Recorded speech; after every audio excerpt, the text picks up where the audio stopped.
नमस्कार साथीहरू, हजुरहरू समक्ष आज चाहिँ मैले लिएर आएको छु पुस्को पानीको अचार। पुस्को पानीको अचार भन्ने बित्तिकै ट्रेन्डमा एकदमै चलेको छ अहिले।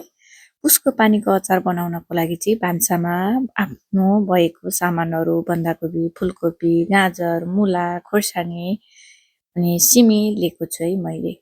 र यो सबै सामानहरूलाई चाहिँ एकदम सफा गरेर मैले काटिसकेको छु साथीहरू। अनि अचार लगाउने भाँडोमा मैले खानेपानी राखेँ। खानेपानी राखिसकेपछि मैले सबै काटिसकेका सामानहरू राख्दैछु है साथीहरू। यसरी सबै सामानहरू राखेर अचार बनायो भने एकदमै राम्रो हुन्छ अनि पुस्को पानीमा बनाएको अचार चाहिँ बिग्रिँदैन है साथीहरू। त्यही भएर आज म बनाउँदैछु। म चाहिँ प्राय बनाइराख्छु र पनि भिडियो चाहिँ बनाउँदिन थिएँ, आज भिडियो बनाउँदैछु।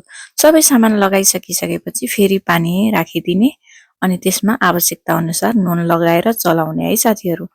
चलाइसकिसकेपछि चाहिँ बिर्को लगाएर घाममा राखिदिनु होला र 1 हप्तामा खानको लागि रेडी हुन्छ है त साथीहरू। मैले चाहिँ यसरी बनाएँ, हजुरहरू पनि बनाएर खानु होला है त साथीहरू।